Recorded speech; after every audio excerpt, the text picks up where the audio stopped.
fisikoki, bada nobedaderik, ez dakit anaitzen argi dago ez, baina beste nobedaderik bada, Venancio hori Ez, zentralak, Venancio eta Anaitz, beste guztiak printzipio ondo. Beste partidu garrantzitsu bat, liderra dator, zerbait esaten dizu horrek, edo kategoria honetan dena dira zailak? Bai, dena dira zailak, baina egia da,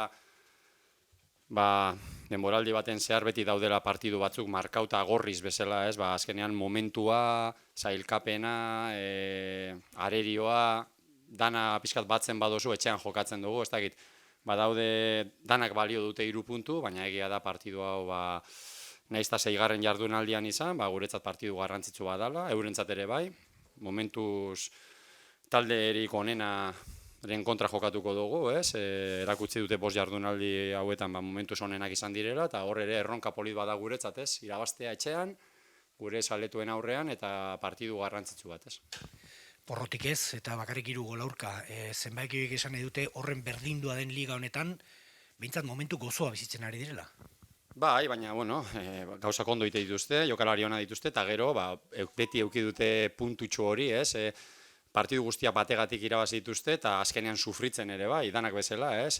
Aurrekoan ere, ikusten bazu Leganesen aurka, Leganesek azkenengo minutuen langara, ez dakit, oso ondo egin dituzte gauzak, oso talde ona da, baina beti, atera dituzte partiduak ere, kostata danak ateratzen ditugun bezala, orduan, espero dugu partidu berdindu bat dana bezala, eta ia gure lehen garaipen etxean hortzen dugun, ez?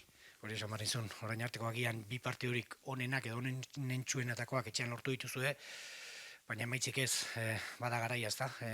Zuen lasaitasunerako ere bai, Ipuruak duen garrantzia kontutan hartuta. Bai, alde hortatik lasai nago, ez? Egia da asmatzen gaudela Ipuruan nola jokatu, eta 2 partidua jokatu ditugunak lasaitasuna ematen didate, ez? Egia da ez ditugula emaitza honik lortu etxean, baina lasai nago alde hortatik, egiten badugu 2 partidu horietan egin duguna, gertuago egongo gara irabaztetik, ez? Saiatuko gara, partidu bat egiten, eta 3 puntuak etxean ia gelditzen badira, ez? Takada batean 3 sartu zinuzten, anoetan, baina 2 jaso. Hori da, momentu honetan zure ardurarik nagusiena, partidu ia guztietan gola jasotzen ari zaretela? Bai, baina, ez da ere ez nago arduratuta, arduratuta zaude aukera asko egiten dizkizutenean, baina ez da kasua, aukera gutxi egiten dizkigute, baina bai egia da, egin digutenerako 6 gol 4 partidutan, edo 5 partidutan, igual asko dala ez, guk pixkat sendotasun hori aurkitu nahian, bai, porteria utzean ustea komeni ez. Baina, ni ustez taldearen antolakuntza aldetik enago oso arduratuta, ikustu taldea lan egiten, eta nahiko sendo, baina bai, askotan kontu handia auki behar da, ez? Atzekaldean, utzik ez egin, eta hemen badakizu kategoria honetan gol gutxi jasotzen badituzu, goian egongo zarela, ez? Eta asko jasotzen badituzu behan. Orduan, kontu horiek eginda, jakin behar dugu baita ere, talde sendo bat izan behar garela, ez? Esan duzu fizikoki zelan zauzien, eta animikoki zenboz etorri zaion taldiari irabaztia anoetan eta holan irabaztia? Ondo, animikoki beti oso altu egon gara, nahiz eta lehenengo 2 partidua galdu, baina bai konfiantza aldetik, garaipene konfiantza hori ematen dizute. Ez animo aldetik, zen irustez animo aldetik taldeak oso ondo ditu lan, nahiz eta jende barri asko eduki dinamika hori oso azkar hartu dugu, eta behar bada bai igual konfiantza aldetik, ez? Taldeak hartu du konfiantza hori, azkenengo 3 partidutan 7 puntu atera ditugu, eta ez dakit jokatzeko eran, jenteak badu pixkat orain bere buruarengan beste sinesgarritasun bat, edo beste konfiantza bat, eta hori batzutan ona izaten da, eta beste batzutan esainona, ez? Orduan, konfiantza aldetik ondo egotea ondo dago, baina jakin behar dugu baita ere liderraren kontra jokatuko dugula, partidu oso zail bat izango dela, eta nire ustez humiltasuna ere erakutsi behar dugu, momentu batzutan jakin behar dugulako, sufrituko dugula, ez? 6. jardunaldi daia, gerturatzen ari daia taldiaro, ikusten ari zara nahi dozu nahi barrori, erondiok asko falta da. Bueno, falta da oraindik, ez? Baina nire ustez danak gabiltza antzera, ez? Ez dut uste ez da ere Sportingek, ez? Sportingek oso itxura hona eman du jardunaldi hauetan, baina danak oraindik talde guztiak ingabe edo, ez, daude, eta baina, ni bai ikusten dut talde bat, 3-4 gauzetan, ni nahi dudan taldea, beste gauza batzutan, hobetzeko badaukagu, ez, baina nire ustez Eibarrek dituen edo duen marka hori eta gauza batzuk, gero nire ustez baloiakin ere kalidadezko jendea daukagu, eta ondo ari gara jokatzen, baina beti lehen esan duzuen bezala, defentsa lanean eta sendo egon behar gara, eta golik ez jaso, ez? Ahal izan ezkero. Azkena, ze partido mota espero duzu, betiko galdera nune holik gakoa? No, aurreikustea zaila da. Igual, astero galdetzen didazue berdina, eta nik berdina erantzuten dut, uste dut kriston garrantzia eta burura etortzen zaidan lehenengo hori dela, ez azkenean markagailuan aurre hartzea, kategoria honetan kriston garrantzia dut, eta astero esaten dut iguala, baina astero ere, azkenean ez dakit arrazoiak, edo gertaerak arrazoia ematen dira, baina aurrekoan ere gola korner baten sartu gendun, eta hortik aurrera beste bi golak egin genituenak, izan zen pizkatu utzuneak zeudelako, ez dakit, azkenean aurretik jartzea garrantzia handia du zure jokoa egiteko, eta partidu honetan ere uste dut berdindua izango dela, eta eurak ere oso sendo agertu dira orain arte. Porteru oso on bat daukate baita ere, kategoria honetan onenetarikoa, Mariño, eukin nuen Valladoliden eta kriston porterua da, baita ere behaik ere puntuak eman dizkie. Eta, bueno, talde hon baten kontra eta oso motibatuta gaude. Bueno, erderaz, pare bat, viene líder, partido especial, o bueno, en esta categoría todos son difíciles y especiales. Bueno, a ver, todos los partidos valen 3 puntos, es verdad. Todos los partidos son importantes, siempre el siguiente es el más importante, pero también es verdad que hay algunos partidos marcados en rojo en el calendario, pues por el rival que viene, porque viene el líder, porque jugamos en casa, porque...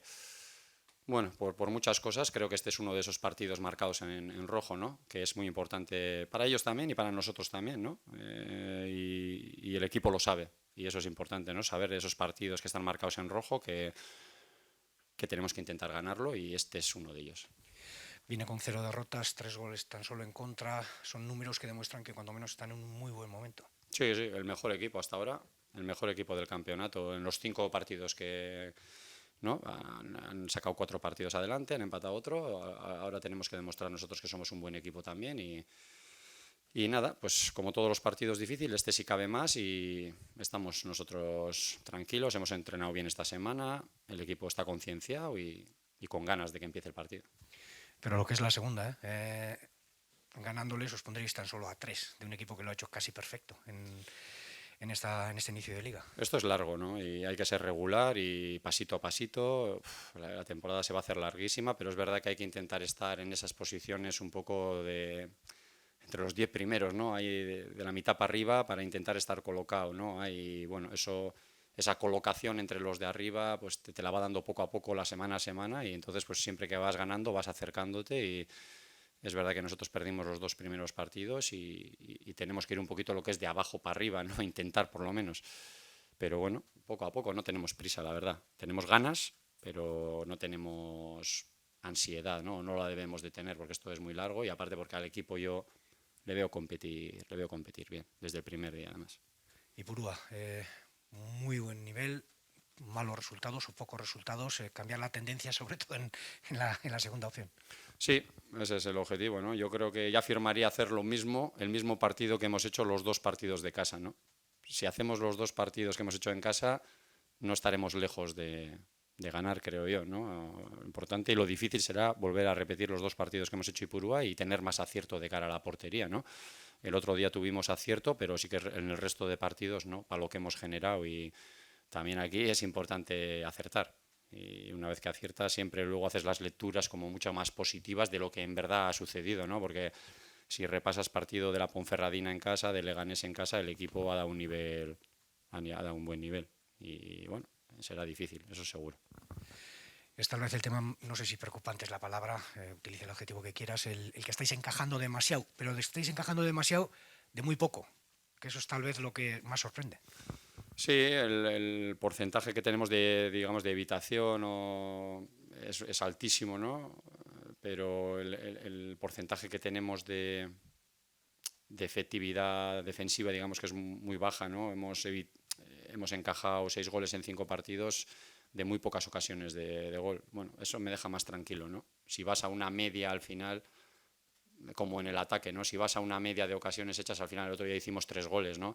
Si seguimos defendiendo así, creo que iremos a una media de menos goles encajados, creo yo, ¿no? Pero es verdad que, bueno, también hemos tenido que reestructurar un poco, la baja de Anaich, la baja de Venancio, el equipo tiene un proceso de volver no sé, a construirse a partir de la falta de esos dos jugadores. Tenemos gente muy buena para suplirles, pero es verdad que necesitamos un poco adaptar ese sistema defensivo otra vez, ¿no? A jugadores que jueguen habitualmente y que no son los que empezaron la liga, ¿no?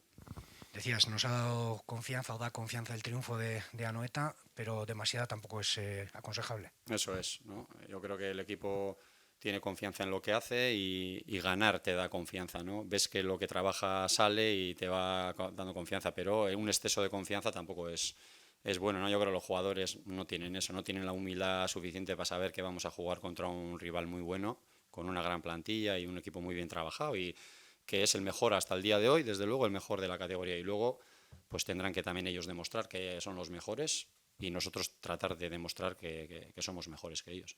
Eskerrik asko. Vale. Listo.